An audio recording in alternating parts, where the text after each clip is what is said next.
Portanto, quem ouve estas minhas palavras e as pratica é como um homem prudente, que construiu a sua casa sobre a rocha. Caiu a chuva, transbordaram os rios, sopraram os ventos, e deram contra aquela casa, e ela não caiu, porque tinha seus alicerces na rocha.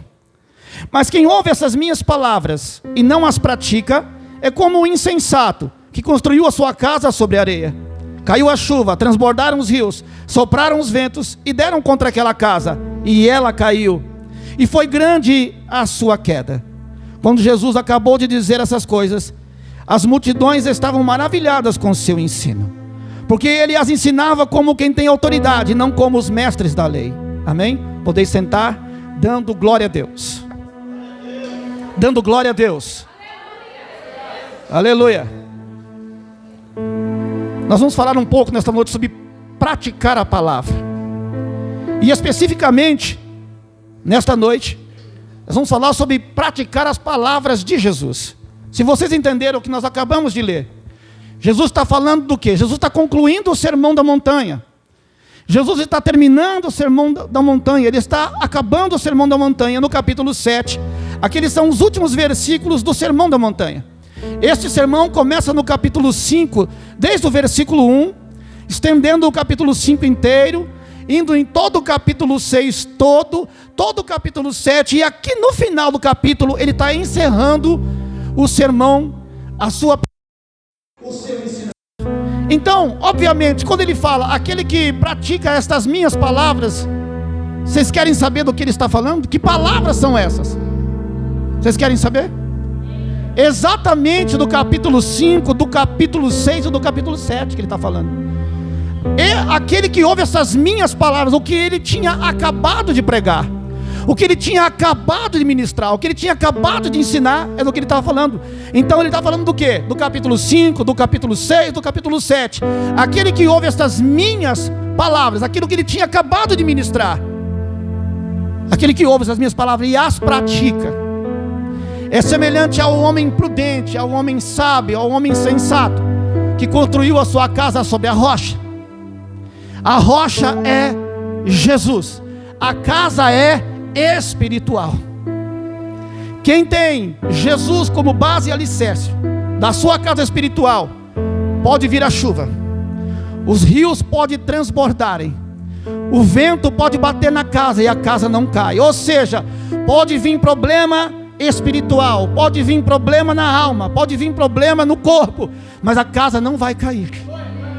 Sobre aquele que construiu a sua casa sobre a rocha, sobre Jesus, que é o alicerce. Então nós vamos tratar, e nós vamos passar aqui algumas lições do que Jesus está ensinando. Quais são as palavras que ele está falando? O que ele disse, o que ele ensinou, que nós devemos que ouvir e praticar. Primeiro vamos saber o que é praticar.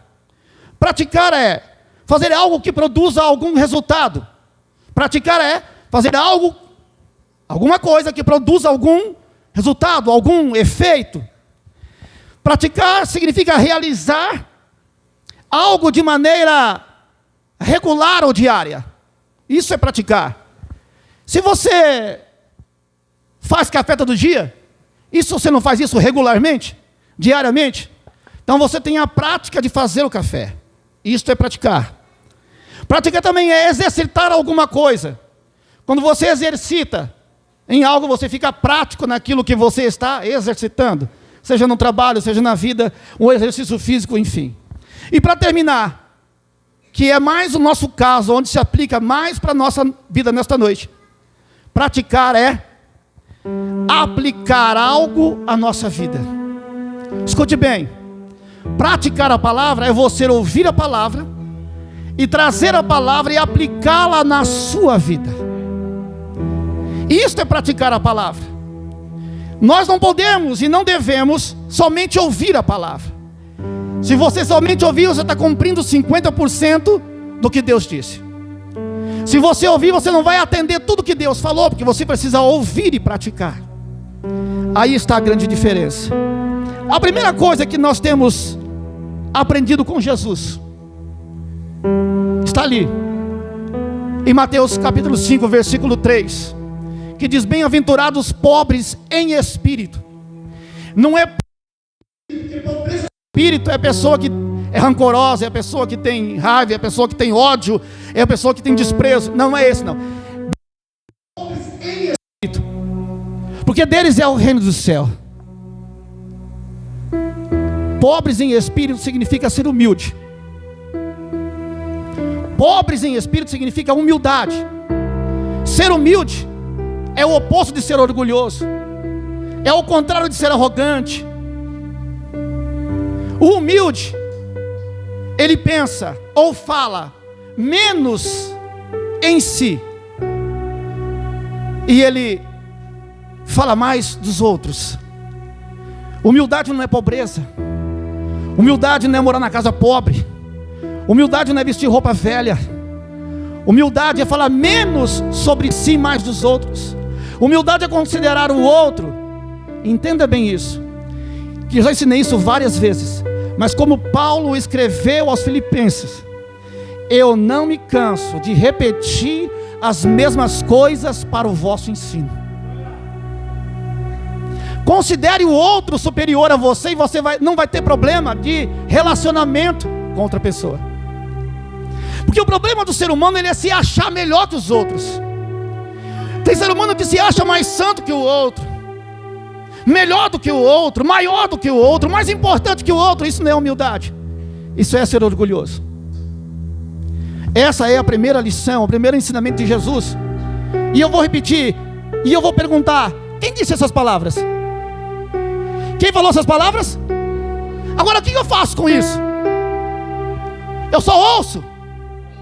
Eu tenho que ouvir e... Eu não estou ouvindo você falar. Eu tenho que ouvir e... Vamos adiante. Ficou para trás aqui o segundo. Bem-aventurados que choram, porque serão consolados. Que tipo de choro é esse? É o choro da perda? É o choro de dor? É o choro de remorso? É o choro de tristeza? Nenhum desses choros faz com que Cristo te console. O único choro que faz o Senhor te consolar é quando você chora pelos seus próprios pecados. É quando você olha para dentro de si e enxerga a sua natureza pecaminosa, vê que você é um pecador e que você precisa chorar de arrependimento dos próprios pecados. É este choro que vai ter o consolo, o choro de arrependimento pelos próprios pecados, porque este choro que faz você se arrepender, abandonar o pecado e confessar para alcançar a misericórdia. Nenhum tipo de choro traz mudança, mas esse tipo de choro traz mudança. Agora escute o que eu vou lhe dizer nesta noite. Aqui, a palavra de Deus, ela atua em 3 níveis. A palavra de Deus atua em quantos níveis? Primeiro nível, ela é o nível da mudança. O segundo nível é o nível da transformação, quando ela te dá outra forma. E o terceiro nível é o nível do aperfeiçoamento.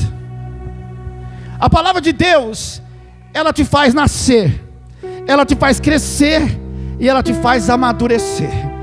A palavra de Deus, ela te santifica o espírito, a alma e o corpo. A palavra de Deus, ela te faz, te ensina a amar, aumenta a tua fé e te faz obedecer a palavra. Este é o poder da palavra de Deus. Ela te alimenta, te sustenta, te nutre e te mantém. Aleluia. Agora ela precisa ser praticada. Se nós só ouvirmos, entrar por esse ouvido, sair pelo outro, e não houver prática na minha, na tua vida, nós estamos gastando tempo e não vamos melhorar. A terceira lição: bem-aventurados os mansos, porque eles herdarão a terra. Quem falou isso? Foi Confúcio? Foi Krishna? Foi Maomé? Foi Mandela? Quem disse isso? Quem disse isso? E ele falou para quê? Para a gente ouvir e... Aquele que ouve e pratica as minhas palavras é semelhante a um homem prudente que construiu a sua casa sobre a rocha. Mansidão é um fruto do Espírito. Jesus tinha o caráter manso. Em Mateus 11, 29 ele diz: tomai sobre vós o meu jugo e aprendei de mim, que sou manso e humilde de coração, e encontrareis descanso para as vossas almas. Moisés, a Bíblia diz que era o homem mais manso da terra. E a mansidão é um fruto do Espírito. Então, se é um fruto do Espírito, se Jesus disse que os mansos vão herdar a terra, Ele falou para eu ouvir, mas Ele também falou para eu ser manso. Mansidão não é fraqueza. Mansidão é força em Deus. Os fortes conquistarão a terra pela violência, pela guerra e pela força do braço, mas os mansos herdarão a terra da parte de Deus. Aleluia. O manso não vai conquistar, o manso vai herdar a terra, porque ele vai ouvir e praticar a palavra do Senhor. Essa é a terceira lição. Vamos para a quarta lição. Não sei se ela está aqui. Está. Bem-aventurados que têm fome e sede de justiça. Eu nunca vi alguém comer alguma coisa sem fome, nem beber alguma coisa sem sede. Você já viu? Você só come quando você está com fome, você só bebe quando você está com sede. Aqui Jesus está falando de fome e sede de justiça. Justiça é retidão. Retidão é ter uma vida reta, uma linha traçada, sem desvio para a direita, sem desvio para a esquerda. Retidão é obedecer a palavra à risca. Retidão é obedecer o que Deus orienta, o que Deus manda, o que está escrito. Porque hoje em dia tem pastores dizendo que a Bíblia tem que ser atualizada. Você pode dizer misericórdia? Pode dizer. Teve um outro que disse que quem falou que o Evangelho pode ser reduzido à ressurreição de Jesus? Ora, se Jesus não ressuscitou, como disse Paulo em 1 Coríntios 15, então ele está morto. Se ele está morto, logo não tem para nós esperança, porque se ele não ressuscitou, nós também não ressuscitaremos. Mas nós sabemos que Jesus morreu, mas ao terceiro dia ele ressuscitou dentre os mortos. Aleluia. O Evangelho na morte, na ressurreição de Jesus, porque se ele morreu e não ressuscitou, ele não é Deus, mas logo nós sabemos que ele morreu, e ao terceiro dia ele ressuscitou dos mortos. Aleluia, glória a Deus. Então isso é verdade, aleluia. E nós temos que andar uma vida reta, uma linha traçada reta, porque a Bíblia ela não faz desvio. A Bíblia é uma linha reta, onde nós temos que andar na retidão da palavra de Deus. Então isso é ter fome de sede de justiça, é fome pela palavra, sede pelo Espírito Santo, fome por Deus, fome por Senhor Jesus Cristo e pela sua palavra, para andar reto na sua palavra. Porque esses serão fatos do quê? De Deus. Você será fato da presença de Deus, você será fato do Espírito Santo, você será fato do poder de Deus e do consolo de Deus. Aleluia, glória a Deus. A quinta lição, glória a Deus. Bem-aventurados os misericordiosos, porque alcançarão misericórdia. Misericórdia é sentir as misérias dos outros, é sofrer com o que sofre e se compadecer de quem está sofrendo, é ter empatia por aquela pessoa como se fosse você que está sofrendo aquilo que está acontecendo na vida daquela pessoa. Misericórdia é você tentar se colocar no lugar do outro. Misericórdia é você relevar o erro do outro. Misericórdia é você perdoar o outro quando o outro erra, é exercer misericórdia.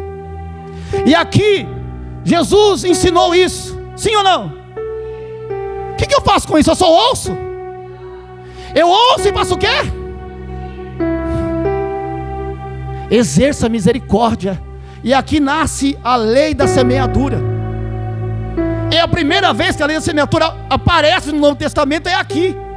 Porque aquele que semeia misericórdia recebe o quê? Misericórdia.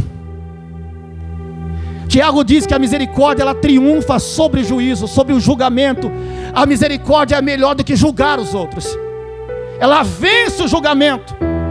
Quem falou isso foi Jesus. Se ele falou, está no sermão, no que ele pregou, trate de ouvir, mas trate de praticar. Sabe o que está nos faltando hoje? É praticar aquilo que nós ouvimos. São mais de 90 mensagens por ano. Mais de 90 mensagens por ano, fora as células. Então o problema não é ouvir. Porque Jesus diz aqui: aquele que ouve essas minhas palavras e as pratica, é semelhante ao homem que construiu sua casa sobre a rocha. Caiu a chuva, inundou tudo, veio o vento, bateu contra a casa, mas a casa não caiu, porque ele construiu a sua casa sobre a rocha. Mas Jesus também disse que tem outro que ouviu. Ele ouviu, mas não praticou. Construiu a sua casa sobre areia, e veio a chuva, e alagou-se os rios, e deu o vento, e a casa caiu, e foi grande a sua queda. Quando Jesus termina dizendo que foi grande a sua queda, Jesus está falando de algo que não tem mais conserto, não tem mais remédio. A grande queda, Jesus está falando de juízo. Tem pessoas que levam uma vida desregrada, uma vida de desobediência, uma vida de práticas do pecado, e vai vivendo, e nada acontece. As pessoas ficam olhando, não acontece nada com ele ou com ela. Por quê? Antes acontecesse alguma coisa, antes alguém falasse com ele ou com ela, antes alguém profetizasse. Por quê? Porque ela teria chance de se arrepender. Quando Deus acorda, quando Deus lança a corda e a pessoa vai se enforcando e Deus não faz nada, é porque Deus vai esperar o dia do juízo.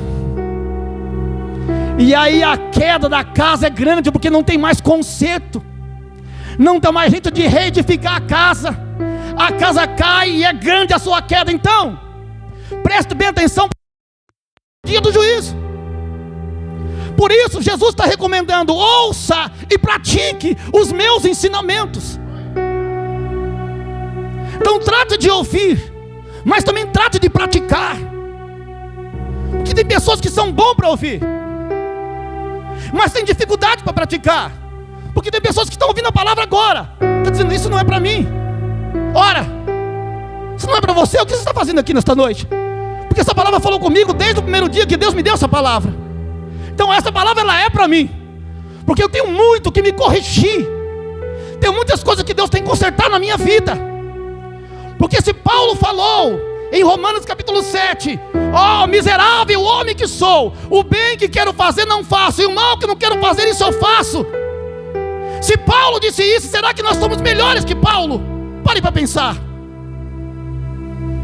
Paulo disse: miserável homem que sou um miserável pecador. Será que nós somos melhor que Paulo? Fica a pergunta. Eu respondo por mim, você pode responder por você. Eu nunca vou chegar nem...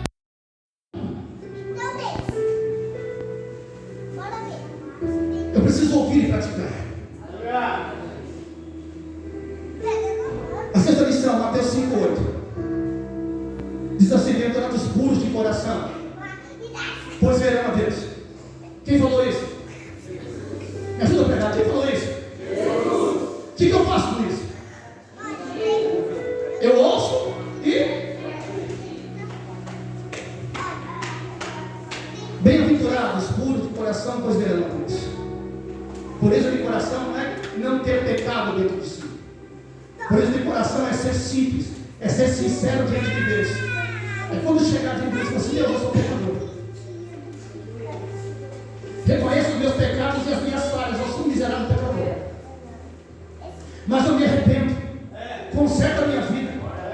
endireita meus passos, me faz andar no caminho reto, porque às vezes meu caminho é torto, às vezes eu quero sair para a direita ou para a esquerda. Limpo de coração é aquele que entende que é pecador, que se arrepende dos seus pecados, que perdoa os outros e que diz: Deus, eu preciso do Senhor, habita em mim. Porque sem o Espírito Santo, eu sou mau, ruim, pecaminoso, minha carne é... carnalidade toma conta, eu sou terrível sem a tua presença. Porque nós só somos alguma coisa pela presença do Espírito Santo, porque sem o Espírito Santo nós somos de mal a pior. Então a minha pureza de coração é até quando o Espírito Santo trabalha. E só os puros de coração vão ver a... Quem falou isso foi Jesus.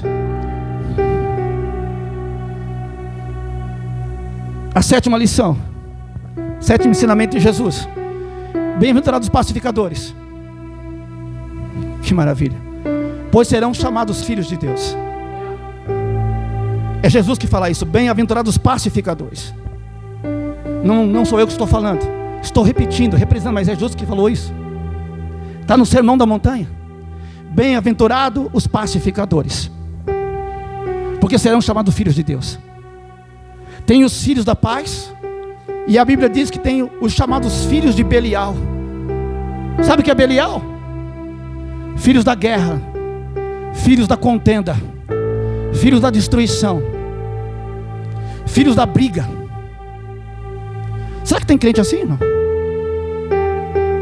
Que ainda está naquele velho ditado do mundo: eu dou um boi para não entrar na briga, mas dou uma boiada para não sair dela. Você está assim ainda? Misericórdia. Pacificador não é viver em paz apenas. Viver em paz é ter paz. Pacificador é promover a paz. A pessoa chega, o lugar está em trevas, o lugar está em briga, o lugar está em discussão, ele chega e leva a paz. Esse é o pacificador. Tem duas pessoas discutindo e brigando, ele chega aí, apazigua, pacifica, acalma, tranquiliza, põe em cima pra... Esse é o pacificador. Tem marido e tem mulher que estão quase igual ao filho de Belial. Entra em casa e começa a discutir.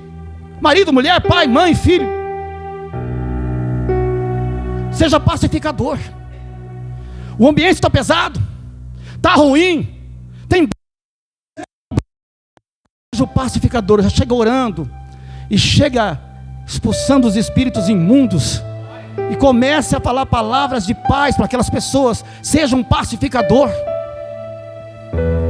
Quem falou isso foi Jesus. Ouça e chegue aonde você chegar e pratique. Já encostou perto de alguém que tem paz? Você já viu? Que a pessoa chega e leva a paz aonde ele vai? Já viu isso? A pessoa tem um espírito de paz e gosta de pacificar, que aonde ele chega, pode estar o tumulto que for, ele chega e o lugar fica pacificado, porque ele é pacificador. Seja essa pessoa e leve paz e promova a paz aonde você for. Largue os espinhos, largue as pedras. Guarda a espada, Pedro. Está me ouvindo aí? Guarda a espada, Pedro. Seja pacificador. Essa é a sétima lição. A oitava. Nós vamos entrar agora num texto interessante. É onde Jesus diz que nós somos o sal da terra e a luz do mundo. E Jesus fala que o sal tem que salgar, porque se ele se tornar insípido, para que serve, senão para ser pisado pelos homens? E ele diz: vós sois a luz do mundo. Não se pode esconder uma cidade em um monte, como também não se pode esconder uma lâmpada debaixo de uma vasilha. Que a vossa luz brilhe no mundo, para que todos vejam as suas boas obras. É o que está escrito em Mateus 5, 3 até o 16. É mais ou menos isso que eu disse aqui agora. Quem falou essas palavras? Repete para mim, quem falou essas palavras? Pastor, eu nunca falei tanto de Jesus na vida. Que bom, irmão, você está falando de Jesus. Olha que maravilha. Você faz o que com isso? Eu ouço e... Sal é para dar gosto. Alguém já comeu comida sem sal aqui? Levanta a mão. É bom? Por quê? Oi? Sem graça, sem sabor. Por quê? Falta o sabor. Os outros temperos, maravilha. O alho, a páprica, o chimichurri, o tempero baiano, o orégano. Olha que maravilha. Pode ter tudo isso daí. Coloca tudo. O caldo quinó, o sazon. Olha que maravilha. Agora esquece o sal para tu ver. Não põe sal para ver. O sal dá gosto à comida, como você dá gosto ao mundo. Ouviu aí? É para você dar uma glória a Deus. Alguém deu um aleluia aí.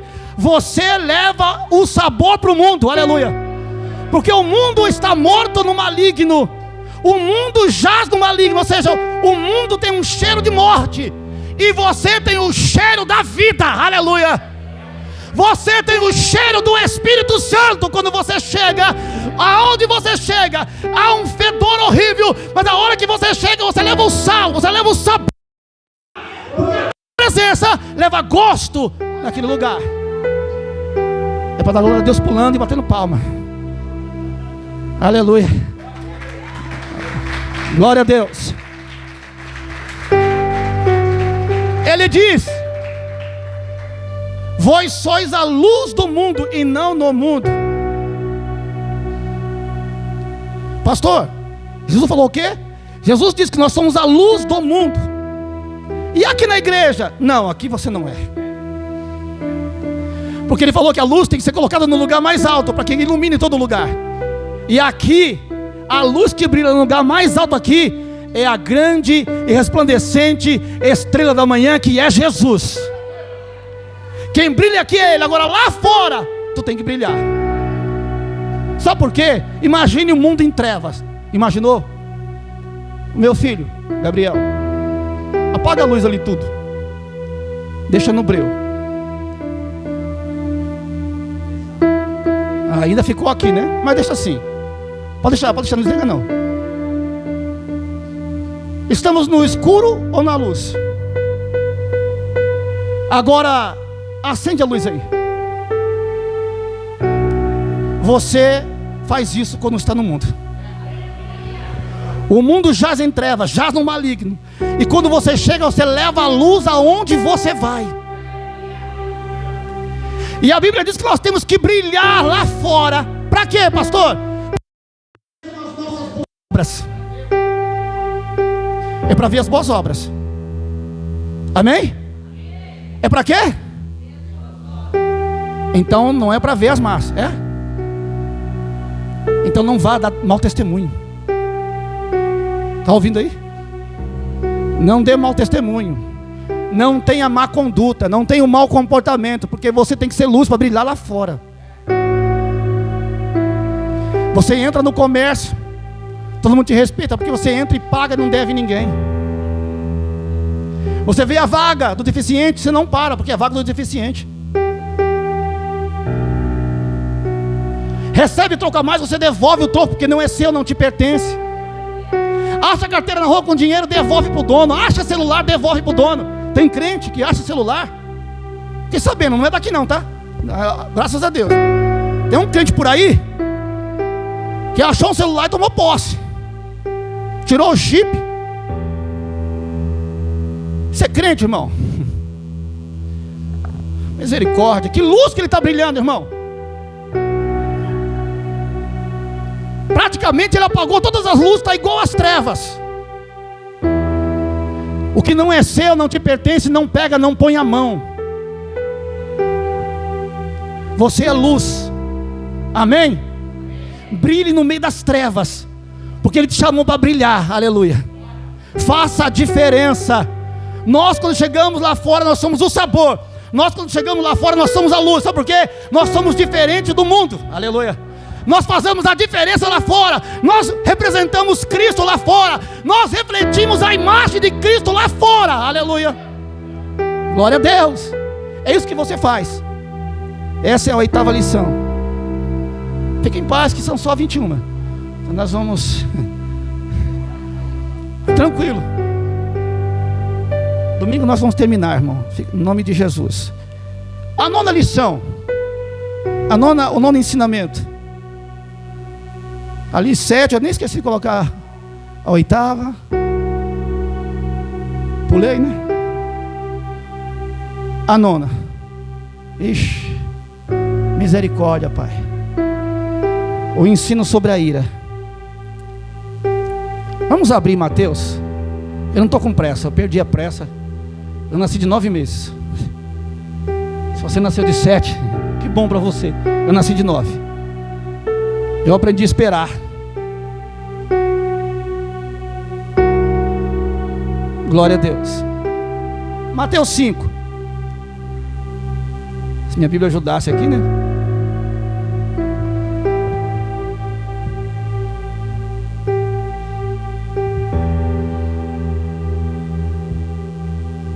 Glória a Deus.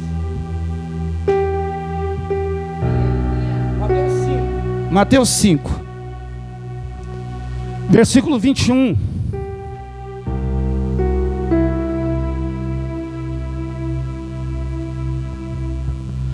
Vocês ouviram o que foi dito aos seus antepassados? Isso é, ouviram o que foi dito aos seus pais, antepassados? Isso é no tempo da lei de Moisés? Ouviram o que foi dito na lei? É isso que quer dizer? É o 21 mesmo? Acho que é.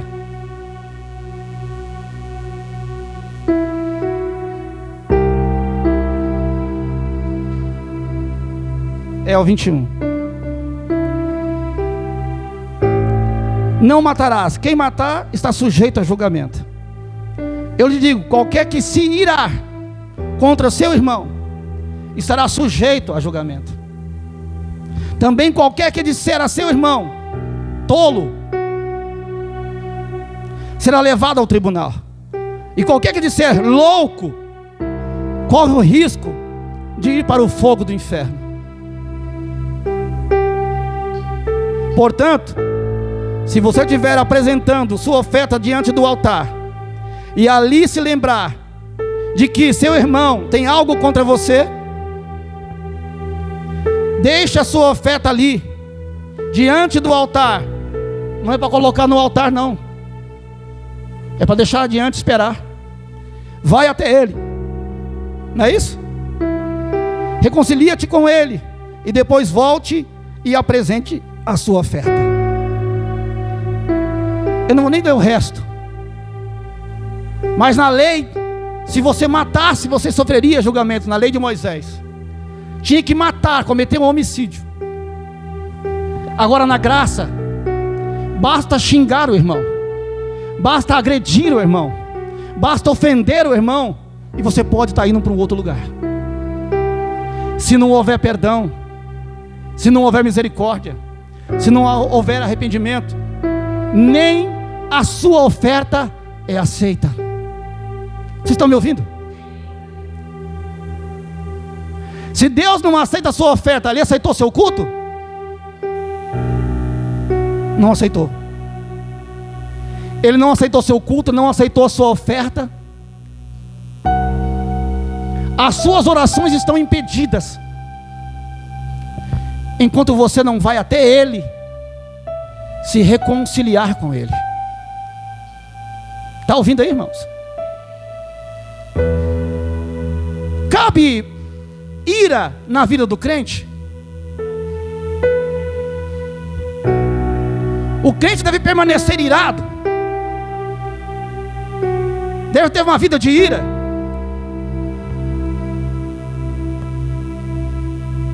Guarde isso aí, irmãos e irmãs. Essa é a 9ª lição. A 10ª lição, para nós fazer de conta que está acabando. O ensino a respeito do adultério. Ouviram o que foi dito na lei aos seus antepassados? Aquele que deitasse com a sua mulher e mantiver um relacionamento extraconjugal comete adultério. É o que a lei diz. E o que diz a graça? E o que disse Jesus? Eu, porém, vos digo. Palavras de Jesus. Eu, porém, vos digo. Vocês estão me ouvindo aí? Quem está comigo, levanta a mão, dá uma glória a Deus aí. Jesus disse, eu, porém, vos digo, aquele que olhar para uma mulher ou para um homem com intenção impura, já cometeu adultério. Antes tinha que ter a relação para cometer adultério. Na lei de Moisés, agora na graça, olhou, desejou, está com intenção impura, já adulterou. Por isso, eu digo aí aos homens, porque o homem é muito ligado no olhar, não é? A mulher tem que sentir, mas o homem é ligado no olhar, no racional. Eu digo aos homens, e também digo às mulheres, que se olhar e cobiçar, já adulterou. Se flertar, já adulterou. Se trocar mensagem, já adulterou, porque hoje em dia tem que explicar tudo. Adulterou. Se o desejo é esse, adulterou. Já cometeu adultério? Quem falou isso? Eu não ouvi direito. Quem falou isso? Eu faço o que com isso?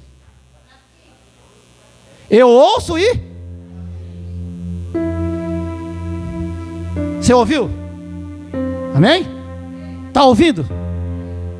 Pratique. O 11º é 9h20. Não vou falar o 11º. É sobre o divórcio.